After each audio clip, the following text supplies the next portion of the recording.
Et si on parlait de sport?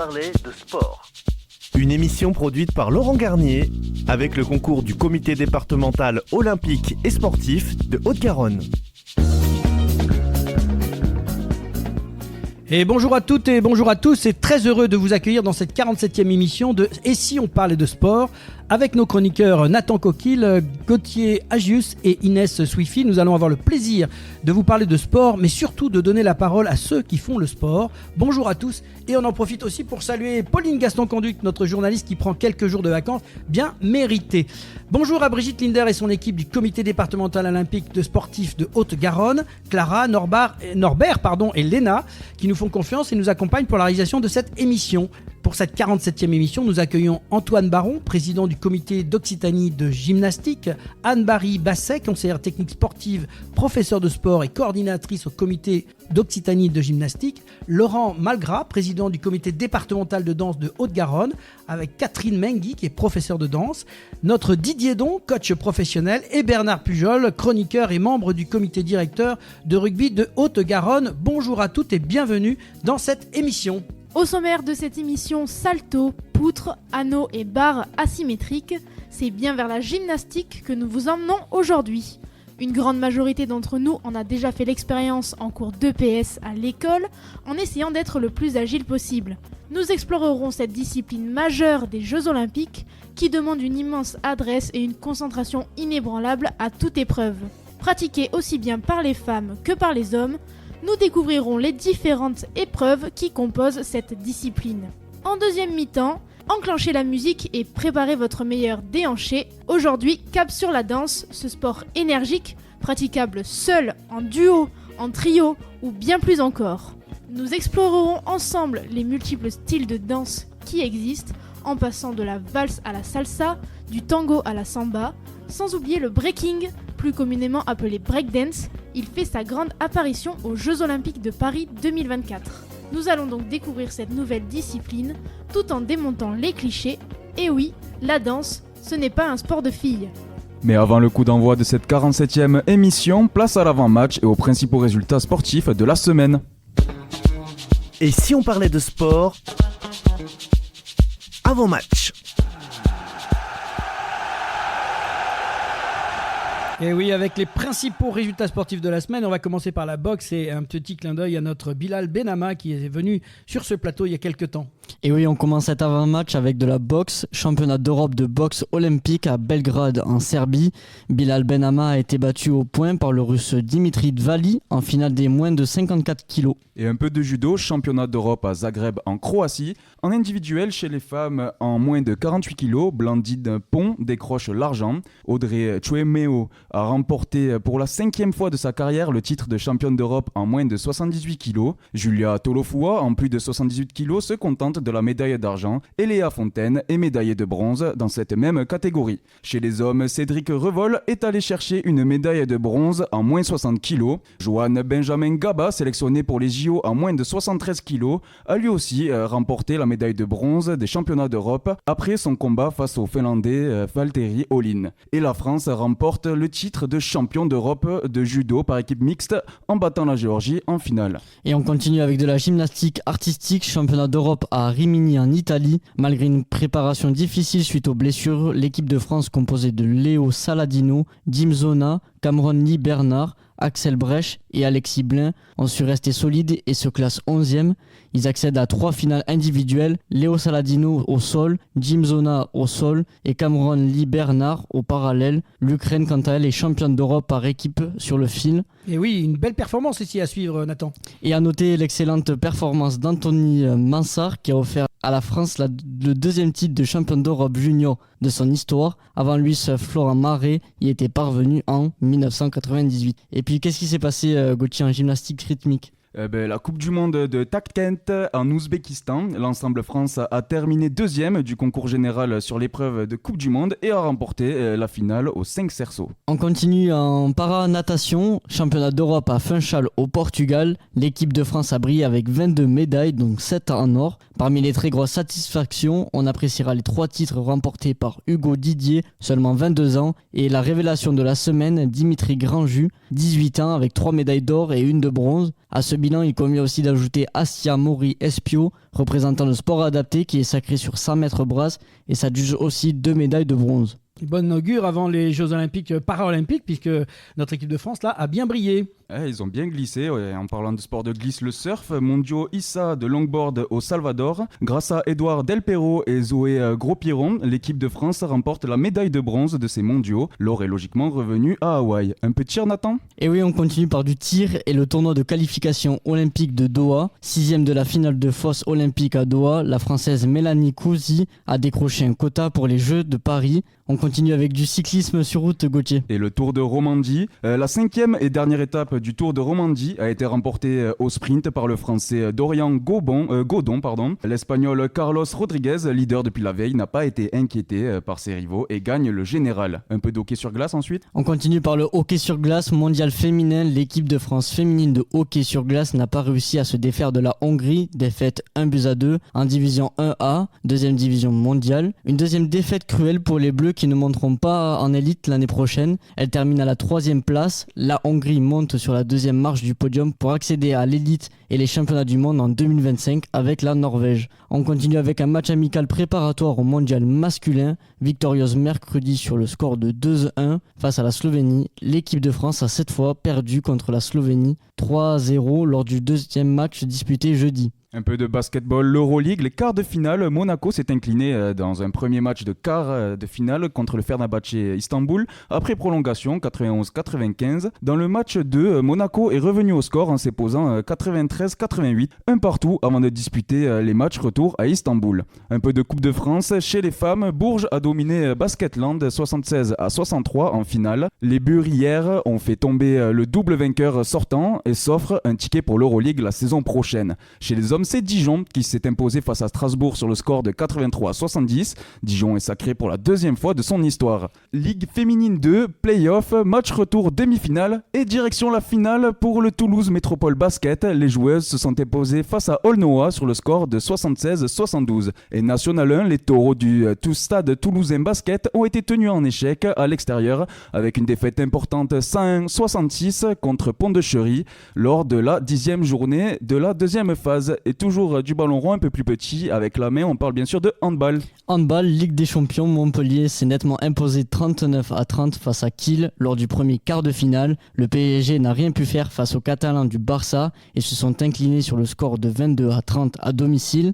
En Ligue Immolis Star League, Montpellier s'est bien repris après un revers la semaine passée en remportant son match face à Cesson-Rennes 37-29.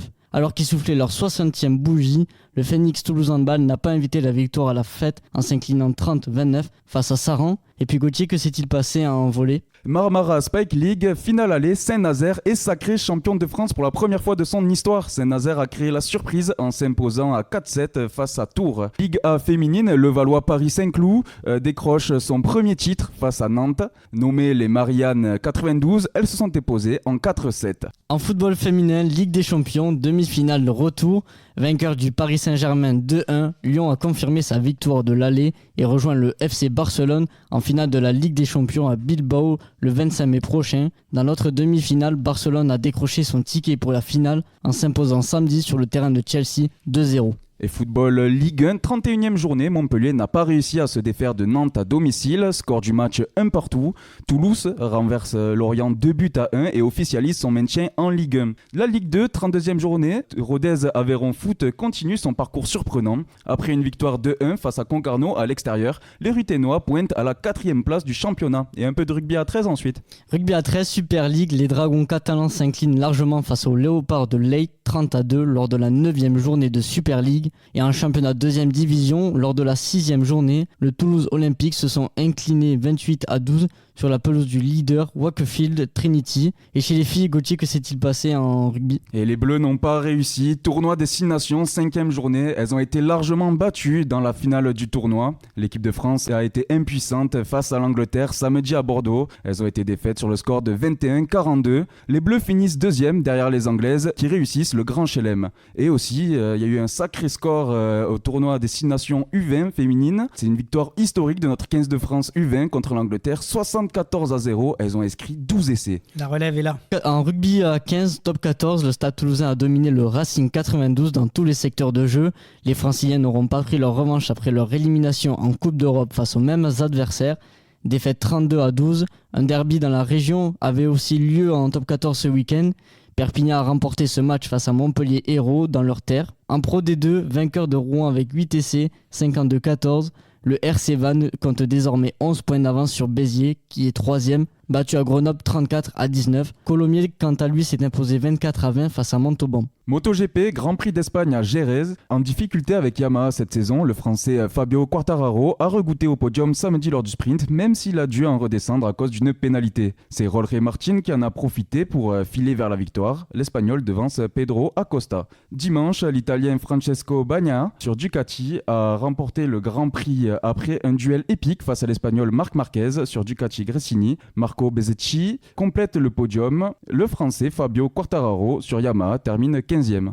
En voile, avec la The Transat, Paul Meillat sur Biotherme a pris ce dimanche au large de Lorient le meilleur départ de The Transat qui va amener la flotte de 48 skippers vers New York.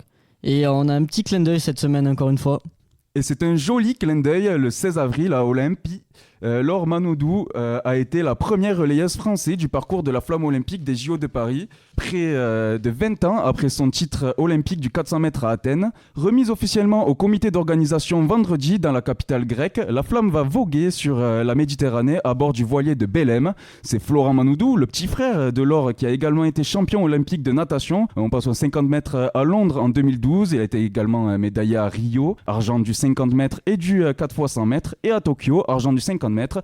Il prendra le relais le 8 mai à Marseille lors de l'arrivée du bateau. Merci pour ces résultats. Place à une nouvelle chronique spéciale Jeux Olympiques sur les nouveautés des Jeux Olympiques de Paris 2024. Et si on parlait de sport, la chronique des Jeux Olympiques Paris 2024.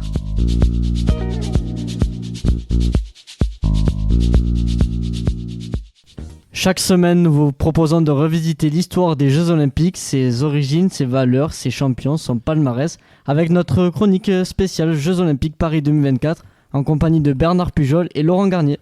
Dans la chronique d'aujourd'hui, nous allons vous présenter les nouveautés mises en place par les organisateurs des Jeux Olympiques de Paris 2024 pour l'événement estival. Paris, une ville réputée pour son esprit innovant, continue de repousser les limites en introduisant des changements passionnants pour cet événement quadriennal emblématique. Bernard, l'une des nouveautés les plus marquantes concerne la cérémonie d'ouverture. Oui, c'est exact. Traditionnellement tenue dans des stades ou des salles, elle prendra cette fois-ci une toute autre dimension en se déroulant en plein air, le long de notre fleuve majestueux, la Seine. Cette décision audacieuse vise à offrir une expérience unique et mémorable aux spectateurs du monde entier. 10 500 athlètes. Ça, tu imagines un petit peu ce que ça, on attend tout ça. Ça va être énorme. Ça ne s'est jamais fait, Bernard. Jamais. Oui, effectivement. Et on verra plus loin qu'en termes de chiffres, il y a une amélioration sensible que seul Paris et la France peuvent réserver, sans cocorico, faut-il le dire. Imaginez-vous. C'est un pari de fou, mais qui est extraordinaire si ça marche. C'est un pari de fou et qui sera tenu, Laurent. On en a tellement parlé. Paris va être magnifique. Imaginez-vous, les 10 500 athlètes sélectionnés défilant sur toutes les embarcations spécialement conçues pour représenter leurs délégations respectives nationales, naviguant gracieusement sur les eaux parisiennes. Cette vision promet d'ajouter une touche de grandeur et de magie à l'ouverture des Jeux. Donc on s'imagine effectivement cette scène envahie sur l'eau, à côté, sur les quais. Donc Paris sera en folie, Paris sera complètement libéré. La décision d'organiser la cérémonie sur la Seine vise également à élargir l'accès à cet événement emblématique. En divisant les spectateurs en sections gratuites et payantes selon le long des quais, les organisateurs s'efforcent de permettre à un public plus large de participer à cette célébration.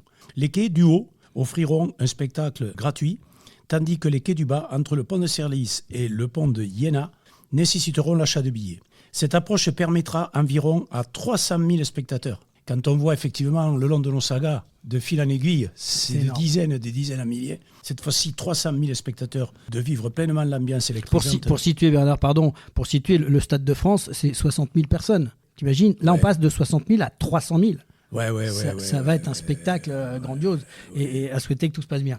Effectivement, et puis on voit tous les jours que compte tenu de l'ambition, on essaie de réduire le nombre parce que la sécurité, la logistique, les infrastructures, les coûts, c'est effectivement non égalé. 300 000 spectateurs, c'est du Grand Paris. Pleinement l'ambiance électrisante de la cérémonie, 10 fois plus que dans un stade olympique traditionnel. Pour garantir une expérience immersive pour tous les spectateurs, un impressionnant dispositif de 80 écrans géants, c'est quand même grandiose et du jamais fait, une sonorisation de qualité seront installés le long de fleuve la Seine. Cela permettra à chacun de profiter pleinement de l'atmosphère envoûtante et festive qui imprégnera toute la capitale pendant cet événement historique et estival. La cérémonie d'ouverture des Jeux Olympiques de Paris 2024 s'annonce comme un spectacle grandiose et novateur, rassemblant les Parisiens, les habitants de la région parisienne ainsi que les spectateurs venus du monde entier. C'est une occasion pour tous de célébrer ensemble la passion, l'esprit olympique dans une atmosphère incomparable, partagée pour tous et partout. Des nouvelles disciplines lors de ces Jeux. Oui, Bernard, c'est aussi ça qui fait partie des nouveautés, les Jeux Olympiques. Donc ça représente une compétition pour chaque athlète dans toutes les disciplines qui aspire à décrocher au moins une médaille. Et la préparation de cet événement peut s'étendre sur des mois entiers, voire des années. Et pour les Jeux de 2024, 4 nouvelles disciplines intègrent le prestigieux programme. Il y aura donc le breaking, dont on parlera, breaking dance, comme on dit, le surf, l'escalade sportive et le skateboard, soigneusement sélectionnés par le CIO, qui travaille sur ce dossier depuis 2019. L'objectif, c'est de préserver la tradition olympique tout en introduisant des choix audacieux qui s'adressent spécifiquement à la jeunesse et reflètent de nouvelles façons de vivre le sport, d'où l'idée d'aller chercher des sports un peu différents, qu'on a moins l'habitude, moins traditionnels, qu'on a moins l'habitude de voir, comme le breaking qu'on découvrira tout à l'heure. C'est aussi l'occasion, avec ce nombre d'athlètes limités, de permettre à chacun une diversification de toutes ces disciplines. Voilà un petit peu ce qui est prévu avec ces 4 nouvelles disciplines que l'on étudiera aussi tout au long de ces chroniques. Et il y a aussi une chose importante dans ces nouveautés, il y a ces infrastructures exceptionnelles.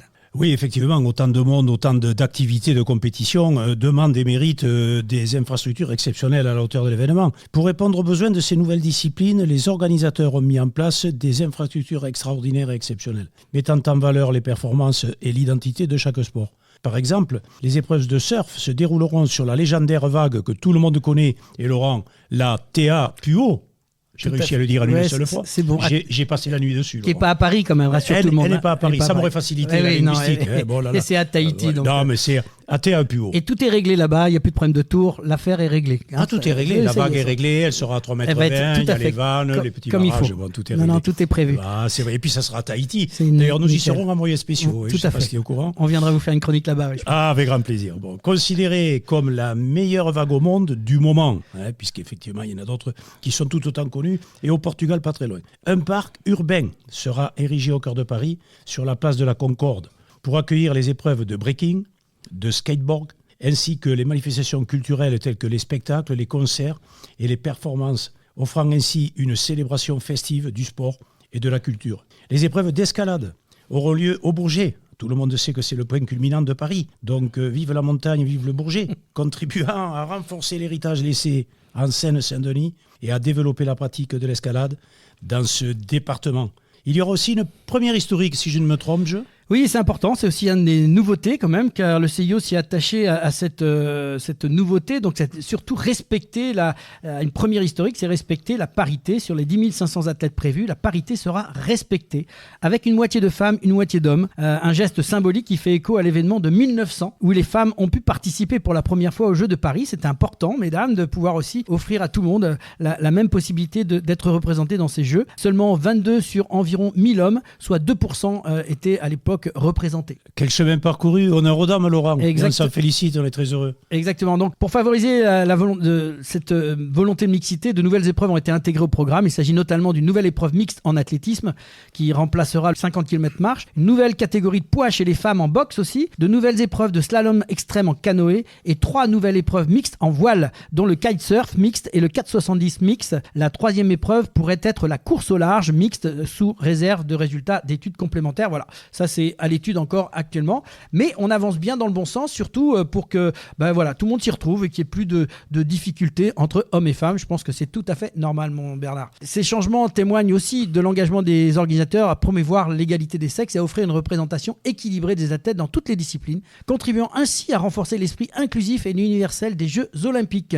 Pour conclure, Bernard, cette chronique, qu'est-ce que tu peux nous dire ? Alors, pour conclure, effectivement, avec tous ces éléments nouveaux, et c'est une grande évolution, c'est une révolution, on vient de le voir, sur la multiplicité, la paralité, ces nouveaux sports entrants, et ils sont nombreux à frapper à la porte, dont Paris, effectivement, est magique, on le sait et on le redira. Pour conclure, effectivement, nous pouvons dire que les Jeux Olympiques de Paris 2024 s'annoncent comme un événement emblématique fort, marqué par l'innovation, l'inclusion et la parité.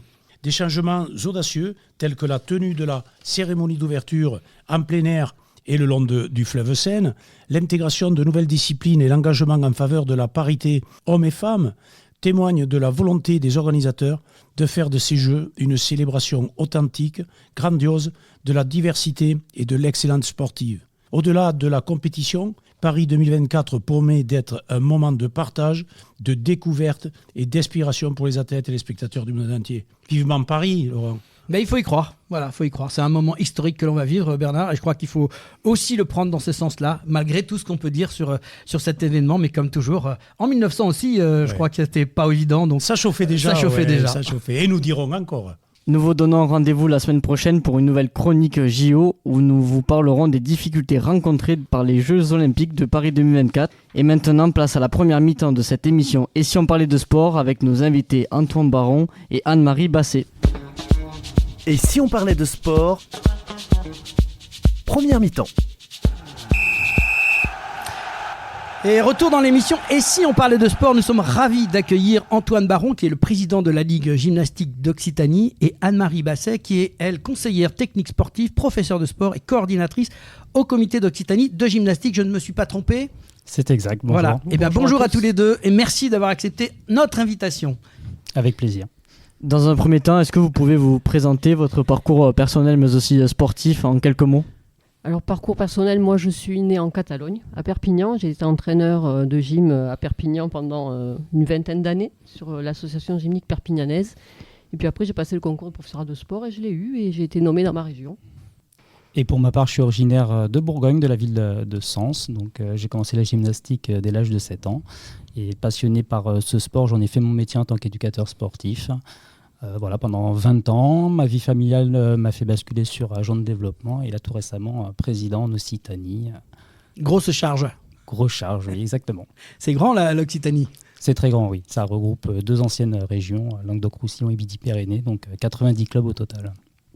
Comme évoqué dans le sommaire, la gymnastique est une discipline qui comprend plusieurs catégories. Est-ce que vous pouvez nous faire une petite présentation générale avec un focus particulier sur les disciplines qui seront présentes aux Jeux Olympiques de Paris 2024 ?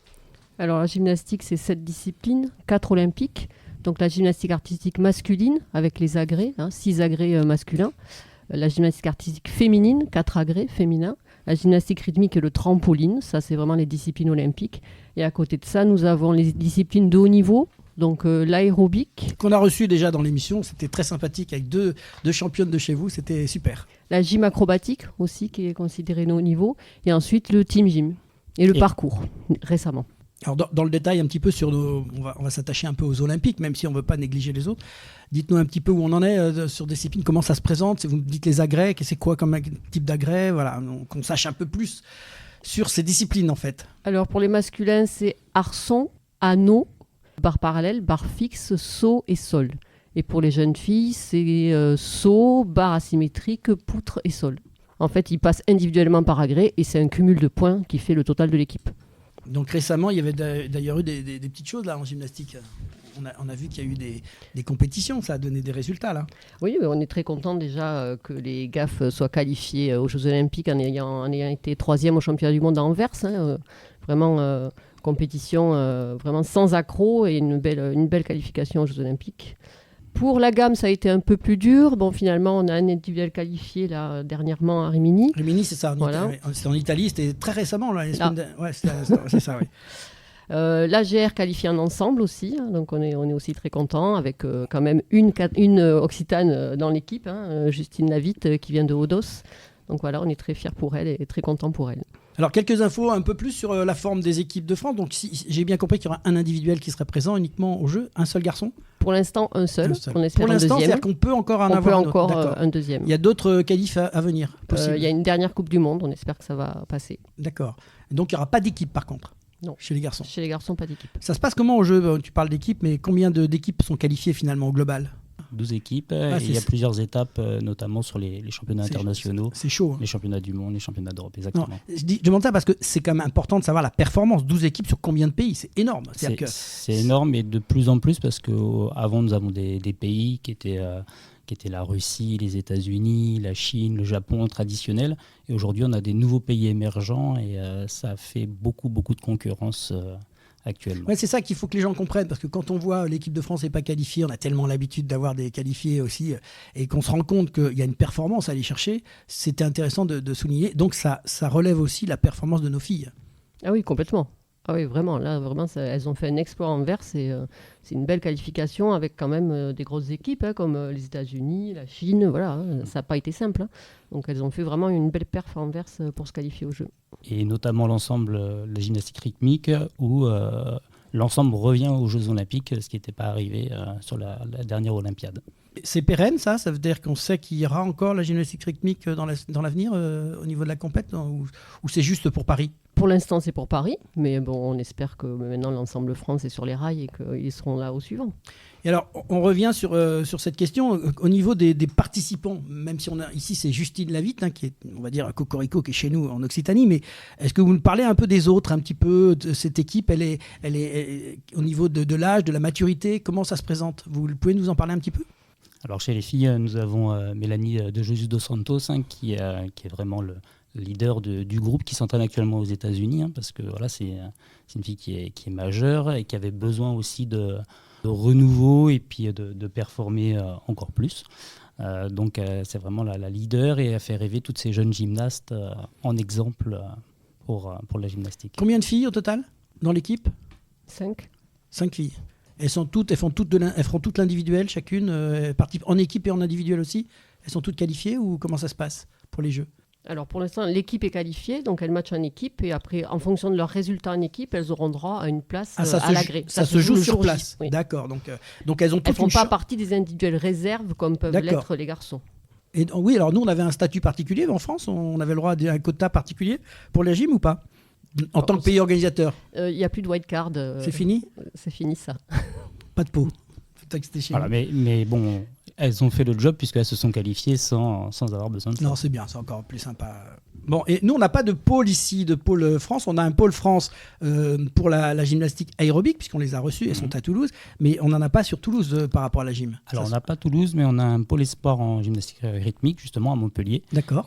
À Montpellier, oui, très bien. À Montpellier, et on a 2 athlètes actuellement en senior, justement, qui jouent la place en individuel, parce qu'on a eu un quota grâce à la qualification d'Hélène Karbanov sur un championnat du monde.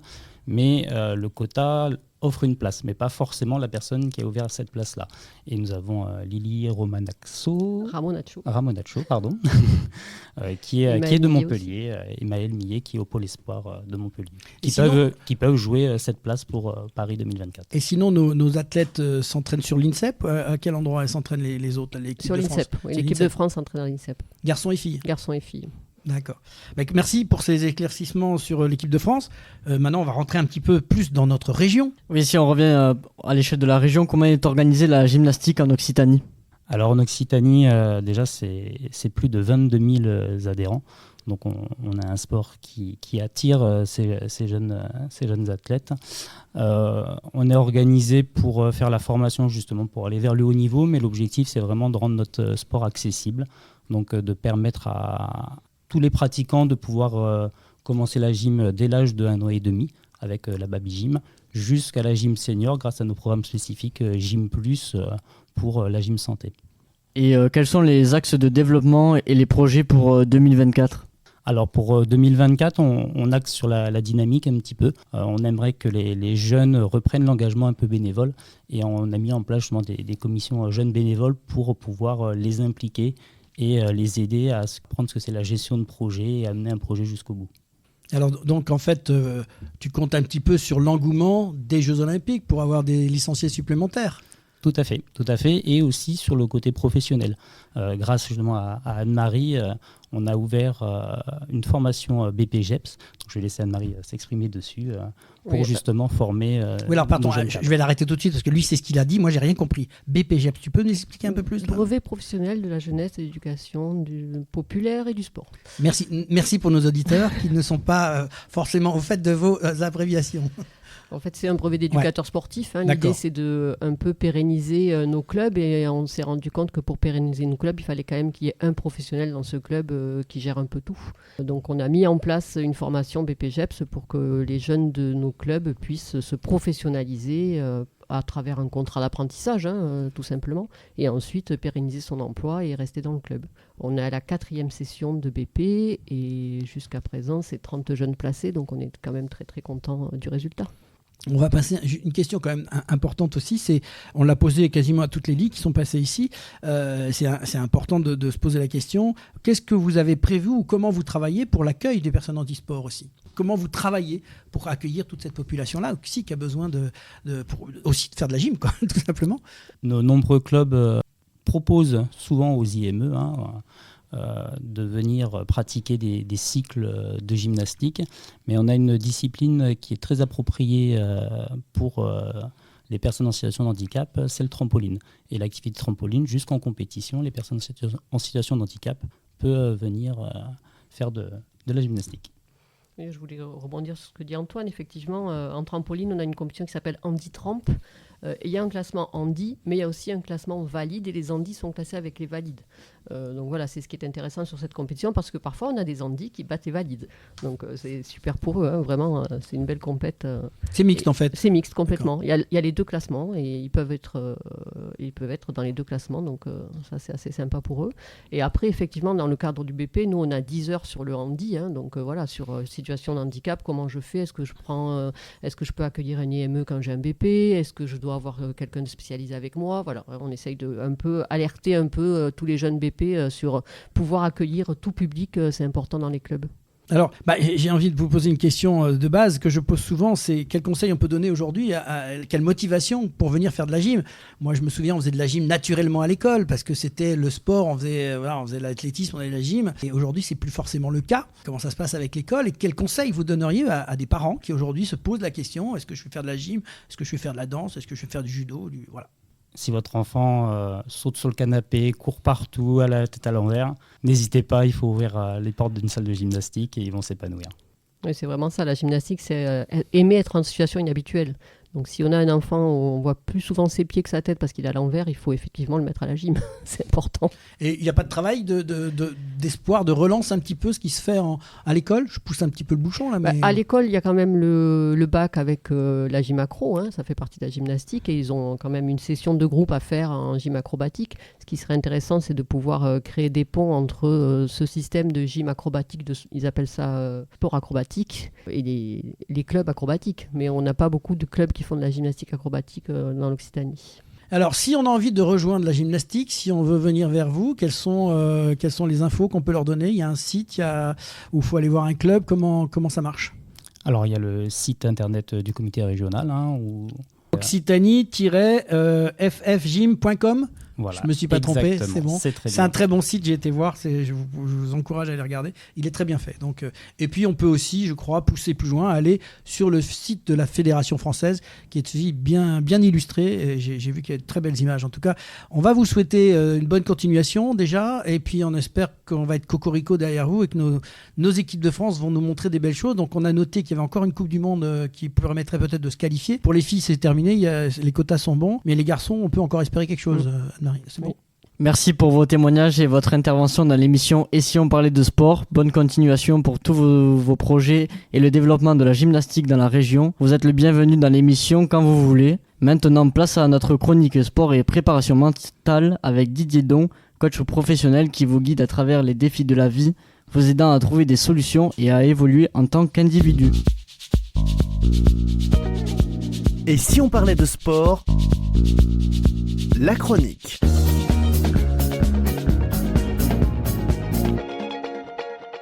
La chronique sport et préparation mentale avec Didier Don. Bonjour et bienvenue. Bonjour à tous. Didier, on rappelle, tu es coach professionnel et formateur à la tête de la structure Engage and Talent. Avec 30 ans d'expérience dans le sport de haut niveau, tu accompagnes les athlètes pour les aider à atteindre leurs objectifs. Exact. Et deuxième volet de cette chronique avec toi Didier, donc c'est comment gérer cette peur de perdre. C'est une question que l'on se pose à quelques semaines de ce grand rendez-vous sportif universel que sont les Jeux Olympiques, où la pression monte pour nos sportifs de haut niveau, mais c'est aussi valable pour tous les sportifs, quel que soit le niveau de pratique. Alors Didier, première question, comment est-ce qu'on mobilise un sportif qui émet l'envie d'abandonner par peur de perdre car la marche est trop haute pour lui? La peur, elle est en nous, et en fait, elle vient de l'environnement. En fait, on a... Dans des outils, des études qui ont été faites, en fait, on a dans les niveaux logiques en programmation neurolinguistique, on sait que l'environnement, c'est le premier lieu de ressources. Le deuxième niveau, c'est le comportement dans cet environnement. Et le troisième, ce sont les capacités. C'est-à-dire qu'en fait, vous pouvez être moyennement, mais vous êtes dans un environnement qui va vous faire progresser, alors que si vous êtes dans un environnement hostile et angoissant comme la société actuellement, c'est très compliqué d'aller chercher des ressources qui sont en nous. Parce qu'en fait, la peur, c'est l'inverse de l'amour. L'amour, c'est quelque chose qui est en nous, qui nous ressource, qui nous permet d'avoir de l'énergie, de la joie. On félicite les gens, on a de la bienveillance, de la gratitude. Alors que la peur, à l'opposé de ça, la peur, c'est celle qui va vous amener vers le doute, le manque de confiance, la tristesse, et la colère. Et tout ça, c'est quelque chose qui est induit du système dans lequel vous vivez. Donc si vous avez autour de vous des gens, des athlètes, des entraîneurs qui n'ont pas ce langage-là, ces codes de ce langage-là, et on l'entend tous, on le voit tous sur des entraîneurs qui ne sont pas du tout éduqués à ça. Ils sont éduqués par rapport à une société à l'ancienne. Mais cette société ancienne, elle n'est plus du tout formatée là, dans une société qui a complètement évolué. Donc on le mobilise avec un environnement qui puisse être favorable. Exactement ça. Donc, quel conseil donner à un sportif qui a récemment échoué dans un exercice? Déjà, un athlète n'échoue pas.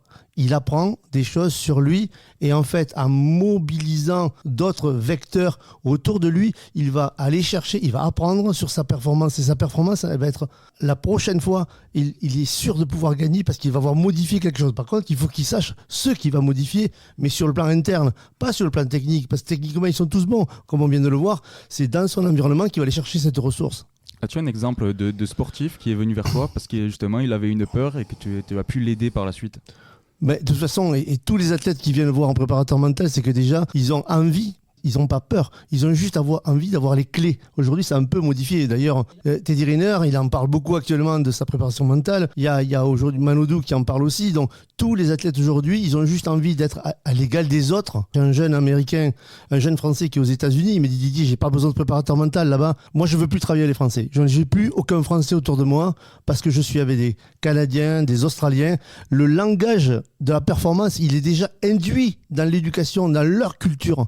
Alors que nous, on est dans une culture qui est basée sur attention, te trompe pas. Pourquoi tu as fait ça? En fait, notre langage, il nous amène à l'échec. Automatiquement. Donc, c'est s'entourer de gens qui ont cette punch, cette envie de dire tu vas gagner, tu vas les gagner. Parce que je sais que j'ai confiance en toi et toi tu as confiance en toi. Bon, on y va. On va le faire ensemble. Nous allons ajouter une petite note de science à cette chronique.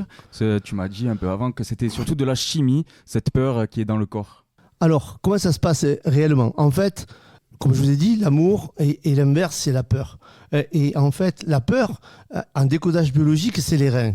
Les reins, en fait, quand vous avez mal aux reins, en fait, c'est que vous êtes tétanisé. Ça se trace au niveau des maux de corps par des problèmes de vessie. Et on sait que le corps, c'est 80% de flotte, 80% d'eau. Et en fait, si le corps, il n'est pas irrigué correctement, eh bien, vous allez enflammer le corps, mais vous allez enflammer d'abord votre cerveau, et ensuite, vous avez votre corps qui va absolument pas avancer. Pourquoi? Parce qu'en fait, le deuxième organe qui est essentiel dans la performance, c'est le foie. Le foie, c'est un filtre. Et le foie, il doit être irrigué par les reins. Et si ça ne marche pas, donc ça veut dire que votre émotion va engendrer des maux et vous allez avoir une performance et un non-relâchement du geste technique dans une situation hyper compliquée. Et ça, pour moi, c'est vachement important d'avoir cette situation. Et vraiment, il faut croire en vous, quoi. Si vous croyez en vous et que votre entourage croit en vous, il n'y a pas de raison que ça ne marche pas. Et pour tout renseignement, le site internet engagetalentdidierdom.fr. Merci Didier pour cette nouvelle chronique sport et préparation mentale. Bonne continuation pour la suite et à bientôt pour de nouveaux conseils. À bientôt, au revoir.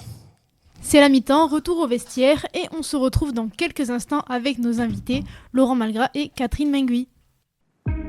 Passionné de sport, vous souhaitez participer à son développement sur le territoire de la Haute-Garonne? Alors ne cherchez plus. Le comité départemental olympique et sportif de la Haute-Garonne est là pour vous. Notre passion commune, l'excellence sportive et l'olympisme. Le CDOS 31 accompagne les comités départementaux et les clubs dans leur développement. Par des formations adaptées aux bénévoles et salariés pour développer leurs compétences, par l'organisation de multiples manifestations sportives dans lesquelles vous pouvez être intégré, à travers la mise à disposition de volontaires en service civique. Alors contactez le comité départemental olympique et sportif de la Haute-Garonne dès maintenant par mail contact@cdos31.org ou au 05 62 24 19 02. Ensemble, faisons briller la Haute-Garonne à travers le sport. Et si on parlait de sport, deuxième mi-temps. Et oui, retour dans l'émission. Et si on parlait de sport, nous sommes ravis d'accueillir Laurent Malgratte, président du comité départemental de danse de Haute-Garonne, et Catherine Mingui, qui est professeure de danse. Bonjour à tous les deux. Merci d'avoir accepté notre invitation. Bonjour. Alors, petite chose, comme on le fait traditionnellement dans cette émission, on va vous demander de vous présenter. On va commencer par Catherine, que tu nous dises un peu qui tu es et qu'est-ce qui t'a amené à cette passion de la danse en fait. Donc, je m'appelle Catherine Mingui, donc j'ai commencé la danse, j'avais 8 ans, donc c'est il y a fort longtemps. C'était hier, Catherine. Merci, c'est flatteur. Donc, j'ai commencé lorsque j'avais 8 ans, j'ai pratiqué la danse en compétition donc avec Laurent, on est tous les deux partenaires, on a eu une carrière ensemble de danseurs. On a eu la chance de pouvoir être au meilleur niveau national et pouvoir participer au championnat du monde, championnat d'Europe. Et puis, à la fin de notre carrière, on a décidé de partager notre passion et de créer une école de danse pour à la fois permettre à des compétiteurs de danser et aussi à monsieur, madame, tout le monde de partager le plaisir de la danse à deux. Laurent ? Écoutez, beau partage ? Oui. Moi, pareil, j'ai commencé très, très, très jeune. J'avais 9 ans. Moi, je dansais à Perpignan. En fait, je ne trouvais pas exactement ce que je voulais, donc finalement je suis venu à Toulouse. C'est là qu'on s'est rencontrés, qu'on a dansé ensemble, et pareil, donc on a repris l'école, et comme on avait des couples et qu'on voulait les aider, les accompagner au maximum, je me suis investi au niveau de la fédération, et donc j'ai pris le poste de présidente du comité départemental Haute-Garonne. Et donc maintenant, ça m'a obligé un petit peu à m'intéresser à deux disciplines, puisque la danse sportive, la danse au sein de la Fédération française de danse, c'est beaucoup de danse. Effectivement, on y vient. La danse est une discipline riche et variée. Pouvez-vous nous en faire un rappel sur les différents styles de danse qui existent, les différentes disciplines, du moins les plus populaires en France ? Donc, la fédération, c'est donc à peu près 97 000 licenciés qui pratiquent donc le jazz, la danse contemporaine, la danse classique. Il y a les danses urbaines, puis peu qui nous ont rejoints avec le breakdance. Ensuite, il y a toutes les danses de couple. Alors là, c'est ultra large. On a la danse sportive, on a la danse de société, on a la salsa, la kizomba, la bachata, le rock'n'roll. Ensuite, on va passer sur les danses du monde avec les danses orientales, la danse polynésienne, le flamenco, j'en passe, je pense. Et puis après, encore une discipline qui est assez intéressante, c'est la pole dance. Donc ça fait pas mal de licenciés, beaucoup de choses très différentes et beaucoup de choses à organiser. Et quand on arrive à réunir tout le monde, ça fait de jolis spectacles. Un panel bien rempli. Catherine, vous proposez particulièrement de la danse sportive dans vos cours. Est-ce que vous pouvez expliquer à nos auditeurs en quoi ça consiste ? Alors la danse sportive, c'est une terminologie en soi, puisque c'est la danse en couple. Mais la danse en couple, qu'on appelle communément la danse de salon, c'est celle que va pouvoir apprendre tout le monde. Monsieur, madame, tout le monde qui va apprendre, ou des jeunes, ou des plus âgés, qui veulent apprendre à la fois à danser le rock, la salsa, pour sortir. Et après, certains décident de faire de la compétition, et dès lors que l'on veut rentrer dans un championnat, ça s'appelle la danse sportive. Voilà le distinguo entre les deux. Alors, juste, comment ça se passe ? Parce que là, moi, je suis quand même, ça m'interroge. Tu parles de danse sportive, donc il y a une compète. Comment ça se passe un petit peu ? Comment c'est organisé ? Parce que ça intéresse sûrement nos auditeurs. Parce que, à part le fait du rock, on peut tous faire un peu du rock. On en a fait un peu. Mais vraiment, comment ça se juge ? Comment ça se passe ? Alors, le jugement est un peu particulier par rapport à d'autres disciplines, puisque nous, c'est un jugement comparatif. On va avoir peut-être jusqu'à une dizaine, douzaine de couples, et on va les comparer les uns aux autres pour en ressortir souvent la moitié. Pour des phases de finale, admettons de 12, on va passer à 6, et ensuite, lorsqu'on aura une finale à 6, eh bien, ce sera toujours du comparatif, on va classer les couples les uns par rapport aux autres, de la première à la 6e place. C'est pour ça qu'on est nombreux comme juges. Sur les championnats de France, on est 11 juges au bord de la piste pour pouvoir distinguer tous ces couples. Merci pour ces précisions. Le breaking, plus communément appelé breakdance, fait sa grande rentrée aux Jeux Olympiques de Paris 2024. En quoi consiste cette discipline? Et une question qui se pose à vous deux, êtes-vous content que cette discipline entre au JO? Bien évidemment qu'on est content, ça nous donne une visibilité beaucoup plus importante.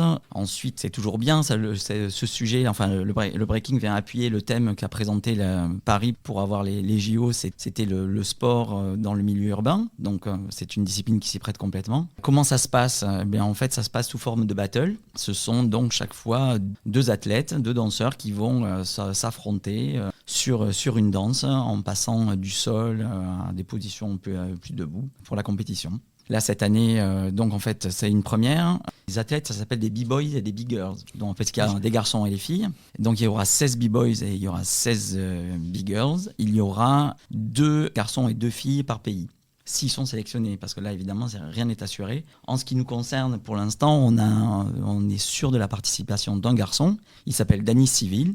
Donc lui, il a été sélectionné parce qu'il a participé aux Jeux européens en Pologne, là en 2023, et donc il a été sélectionné d'office. Et là maintenant, il reste 2 compétitions qui vont se passer à Shanghai au mois de mai, la mi-mai, et ensuite il y en aura un autre à Budapest. Lors de ces 2 compétitions, en fait, il faut qu'il fasse partie des 7, en fait il y a un classement mondial. Pour être sélectionné, il faut faire partie des 7 meilleurs. Il n'y a pas de passe-droit, il n'y a pas de petit quota? Si, on va en avoir un petit. D'accord. Pour les filles, il y en aura un. Mais il faudra quand même être dans les 24. Et c'est bien parti. Et en plus, on a un danseur d'Occitanie. Ce que tu n'as pas dit, c'est qu'il a gagné les Jeux européens tout à l'heure. Oui, il les a gagnés. Oui, il les a gagnés. Ouais, c'est important de savoir. Il les a gagnés. Il n'a pas uniquement participé, il a gagné les Jeux. Il a participé et gagné, bien sûr. Et ensuite, donc, je disais qu'il y a un garçon de Perpignan qui va essayer de se qualifier là, donc, lors de ces 2 compétitions. Donc on lui souhaite le meilleur, évidemment. Il faudra qu'il vienne nous dire ça à l'antenne. S'il gagne, on compte sur vous pour nous le faire passer à l'antenne. Ok, Kali, on t'attend au micro. Une question maintenant un peu plus technique. On voudrait savoir comment est organisée la danse dans le département. Comme on vous a expliqué, la danse c'est hyper large. Donc il y a tout ce qui est géré par la fédération. Mais après, il ne faut pas oublier quand même qu'il y a beaucoup de gens qui dansent sans faire partie d'une fédération. Donc on est 97 000 licenciés en France. Mais si on devait compter tous les gens qui dansent, c'est quand même assez énorme. Pour les licenciés, on a plusieurs axes de travail, comme la formation déjà pour les professionnels. Ensuite, on a un axe de travail, on essaie parce que ça, je ne l'ai pas expliqué, mais en fait, à la fédération, il y a 2 pôles de haut niveau. Il y en a un pour le breaking, évidemment, mais il y en a un aussi pour la danse sportive. Donc en fait, on axe pas mal en termes de détection de jeunes et de préparation de ces danseurs pour les amener le plus loin possible. On organise pas mal de concours. On essaie d'être le plus présent possible et de développer notre discipline, toutes les disciplines, de plein de manières possibles. Vous êtes tous les 2 professeurs pour le club de danse toulousain Cours Nicholas. Pouvez-vous nous présenter le fonctionnement du club? À partir de quel âge on peut se lancer et venir danser? Alors, les enfants peuvent commencer à partir de 7 ans, puisqu'il faut quand même avoir de la coordination pour arriver à maîtriser certains pas. Et donc, tous les couples peuvent démarrer à cet âge-là et puis continuer. On a une discipline, nous, qui nous permet de faire de la compétition à n'importe quel âge. Alors, c'est sûr que c'est bien d'avoir des enfants parce que comme ça, c'est l'avenir de la discipline. Mais ceux qui sont désireux de faire de la danse de manière plus âgée, alors quand je dis plus âgée, on peut aller très très loin chez nous puisqu'on peut avoir des catégories jusqu'à plus de 65 ans. Les athlètes ont une condition physique quand même assez élaborée pour cet âge-là puisqu'ils arrivent à tenir 5 danses d'affilée, 1 minute 30 chacune. Donc, vous imaginez ce que ça fait. Pas papi-mamie, quoi, sans être péjoratif. Vraiment, c'est actif. Donc voilà, nous, on dispense des cours à la fois, comme j'ai dit, sur le cours Nicolas, c'est des cours pour le monsieur, même tout le monde qui vient apprendre à danser. Et sur le club, ce sont des gens qui sont désireux de faire de la compétition. Donc ils viennent, ils assistent à des cours. Et puis voilà, ils se spécialisent des fois dans des disciplines. Et puis on les introduit dans les championnats et ils ont des compétitions tout au long de l'année. Et est-ce que des athlètes handisport peuvent également venir danser ? Est-ce que la danse est accessible en fait ? La danse est accessible.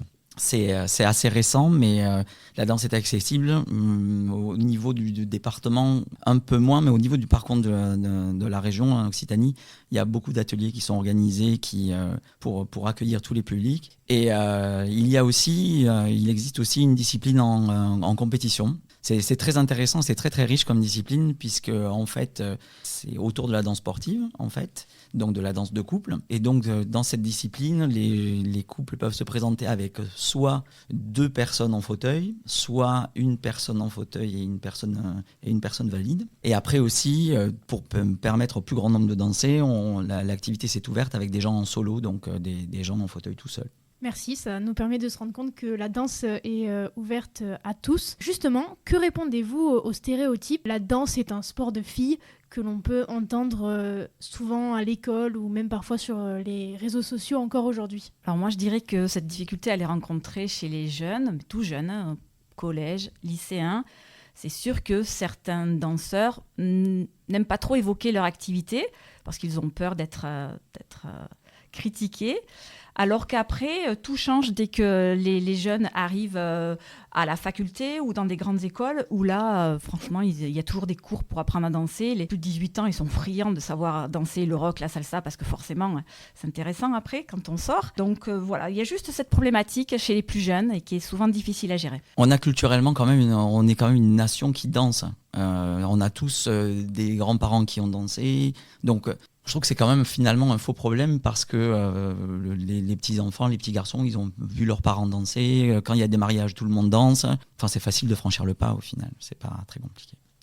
Et quels conseils donneriez-vous aux personnes qui souhaitent débuter la danse, particulièrement dans notre région, dans notre département ? Culturellement, en France, on danse. Mais alors, dans le sud, on danse encore plus qu'ailleurs. Il y a beaucoup d'endroits pour danser. Par contre, ça s'improvise pas. C'est un petit peu comme tout. Il y a rien d'inné dans la danse. Ça s'apprend. Alors, on peut savoir bouger, on peut avoir le rythme, mais c'est quand même pas mal d'apprendre les bases pour être d'attaque, pour être le meilleur de la piste. Merci. Enfin, où est-ce que nos auditeurs peuvent vous retrouver s'ils veulent obtenir plus de renseignements sur la danse généralement ou sur les cours Nicolas ? Alors, s'ils veulent avoir des renseignements sur tous les types de danse, ils peuvent aller sur le site de la Fédération française de danse. Toutes les activités sont représentées. Et s'ils sont de la région toulousaine, ils peuvent venir sur notre site internet Cours Nicolas, où là, ils verront en détail aussi bien l'activité loisir que l'activité de compétition. Merci à tous les deux pour vos témoignages et dans cette émission. Bonne continuation pour tous vos projets. Rendez-vous le 26 juillet pour le début des Jeux Olympiques derrière nos danseurs et gymnastes français. Vous connaissez maintenant la formule, vous êtes les bienvenus dans l'émission quand vous voulez. Merci beaucoup. Merci. Et tout de suite, place à la prolongation avec la Minute Olympique et le quiz et nos invités Antoine Baron, Anne-Marie Basset, Laurent Malgrave et Catherine Mengui. Et si on parlait de sport, la prolongation. On se retrouve pour la prolongation avec Antoine Baron, Anne-Marie Basset, Laurent Malgras, Catherine Mengui pour la Minute Olympique et le quiz. La Minute Olympique avec Nathan Coquille. Revenons ensemble sur un événement qui a marqué l'histoire des Jeux. 17 août 1992, cap sur les Jeux Olympiques de Barcelone, avec de l'athlétisme. Pour ses premiers Jeux Olympiques, dans le beau stade catalan de Montjuïc, le Cubain Javier Sotomayor marque un grand coup et franchit la barre des 2,35 m en son hauteur, ce qui est suffisant pour gagner la médaille d'or. Le Cubain dominera cette discipline pendant les 6 années suivantes, inscrivant durablement son nom comme recordman du monde avec un saut de 2,45 m réalisé en juillet 1993.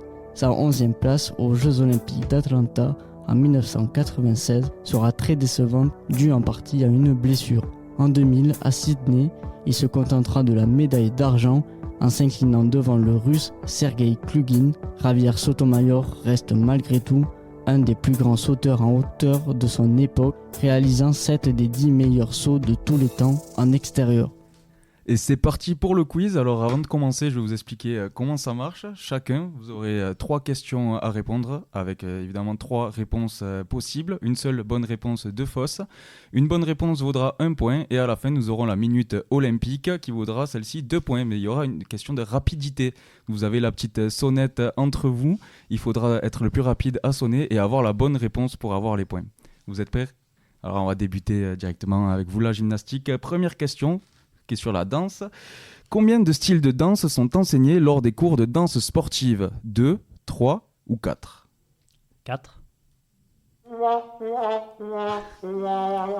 Non, il n'y en a que 2, c'est la danse latine et la danse standard. Question pour vous, la danse, question sur la gymnastique. Sur combien d'agrès se pratique la gymnastique artistique féminine ? 2, 4 ou 6 ? 4.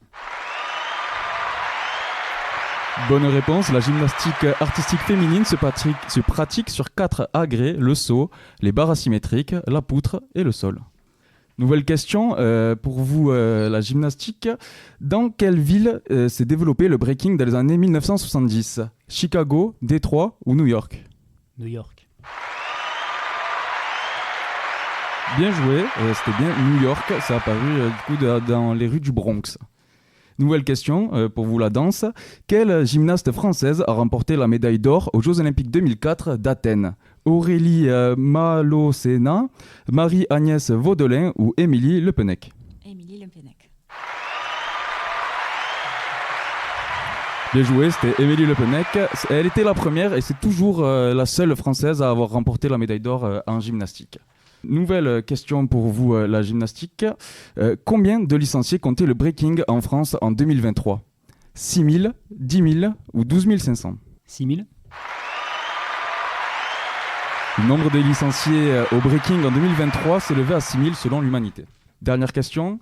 En 2021, 245 000 licences étaient enregistrées en France à la Fédération française de gymnastique. Parmi ce nombre, quel était le pourcentage d'hommes licenciés ? 17, 25 ou 32%? 32. Sur les 245 000 licences enregistrées en 2021, seulement 42 000 étaient masculines et 204 000 féminines, mais il faut aussi savoir que c'était aussi le Covid, donc il y en avait un peu moins. La dernière, là, tout va se jouer sur ce dernier coup-là, donc attention, c'est une question de rapidité là. Donc vous êtes prêts, c'est parti. Quelle est la seule discipline entièrement mixte aux Jeux Olympiques? L'équitation, le golf ou le skateboard? Skateboard.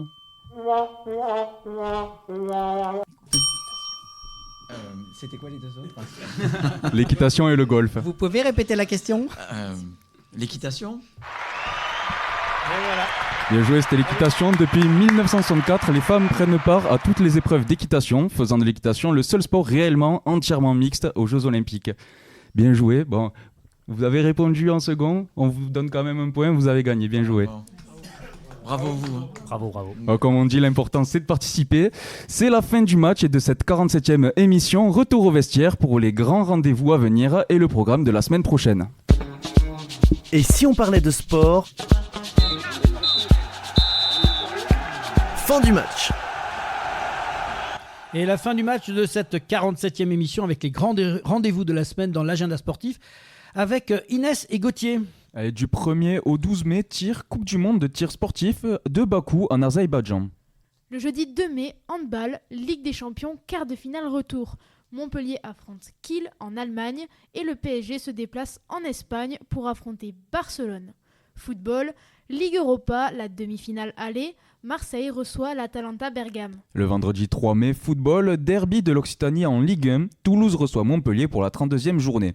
En Ligue 2, Rodez reçoit Annecy, un peu d'handball, les Phoenix de Toulouse se déplacent à Chartres pour la 27e journée de championnat. Basket, Euroleague Homme, quart de finale, Monaco se déplace au Fenerbahçe. Finale du championnat Ligue 2 féminine, le Toulouse Métropole Basket affronte Chartres. Du 4 au 5 mai de l'athlétisme avec les championnats du monde de relais à Nassau aux Bahamas. Du 4 au 12 mai, voile, championnat d'Europe 470 à Cannes en France. Et du 4 au 26 mai, cyclisme avec le Tour d'Italie, 106e édition de l'épreuve. Le dimanche 5 mai, du rugby, le Stade Toulousain reçoit les Harlequins en demi-finale de Coupe des Champions, de la Formule 1 Grand Prix de Miami aux États-Unis et la motocross Grand Prix du Portugal à Agueda. Le mardi 7 mai, on retrouve à nouveau du football, demi-finale retour de la Ligue des Champions, le PSG reçoit Dortmund. Et du 7 au 12 mai, du tir à l'arc, championnat d'Europe à Essen en Allemagne, de la voile, championnat d'Europe de 49ers à la Grande Motte en France. Du 8 au 12 mai, karaté, les championnats d'Europe à Zadar en Croatie. Il y aura aussi du VTT avec les championnats d'Europe à Shale Gradisdale en Roumanie. Et du 8 au 19 mai, tennis, Master 1000 WTA et ATP en Rome, en Italie. Et alors un petit rappel avec la journée Foot pour tous à Léguevin, au complexe sportif des Pins Verts, sera lieu dimanche, le 4 mai, une organisation de Aurore Millon. Et au programme, la semaine prochaine, nous retrouverons l'aviron, sport nautique et aussi olympique depuis la création des Jeux olympiques modernes en 1896. Il se pratique en rivière ou en mer et demande un effort musculaire considérable. C'est armé de la simple force des bras que les rameurs s'efforcent d'amener leur embarcation à bon port, tout en étant extrêmement coordonnés afin de former un mouvement uniforme lorsqu'ils sont en équipe. Petite particularité de ce sport, les rameurs franchissent la ligne d'arrivée de dos. Et oui, durant la course, les athlètes se positionnent dos à la direction dans laquelle ils se déplacent. En deuxième mi-temps, on troque les rames pour un ballon et un filet. Vous l'avez deviné, nous parlerons bien de volleyball, ce fantastique sport collectif qui s'inspire du basket, du tennis et du badminton, oppose à chaque fois 2 équipes de 6, 4 ou 2 joueurs. Contrairement aux autres sports de ballon, au volley, la balle ne peut pas être tenue. Elle est constamment en mouvement, ce qui donne un spectacle sensationnel. À l'intérieur ou à l'extérieur, cette discipline nécessite une bonne dose de courage pour se jeter afin de sauver un ballon, sauter plus haut que son adversaire et mettre le smash de la victoire. Pour en savoir plus, retrouvez-nous la semaine prochaine. Et merci donc à Antoine Baron, à Anne-Marie Basset, Laurent Malgras, Catherine Mengui et Bernard Pujol et Didier Don pour votre participation dans l'émission Et si on parlait de sport. C'est la fin de cette 47e émission de Et si on parlait de sport. Merci à tous les internautes qui nous suivent de plus en plus nombreux. Continuez à nous écouter, à partager sur les réseaux et à vous abonner à notre chaîne YouTube. Merci à l'équipe du comité départemental olympique et sportif de Haute-Garonne et à Brigitte Linder, sa présidente, pour son aide précieuse à la réalisation de cette émission. Merci à l'équipe technique pour le formidable travail qu'elle réalise cette semaine pour produire cette émission. À Sébastien Couratin, notre partenaire informatique, Semper Connect, pour l'ensemble du suivi réseau informatique, plateforme podcast, site internet et ses conseils avisés. Merci à Nathan Coquille, à Gauthier Agius et Inès Swifi pour la préparation de cette émission. Merci Laurent. Merci Laurent. On se retrouve la semaine prochaine pour une nouvelle aventure de... Et si on parlait de sport la semaine prochaine.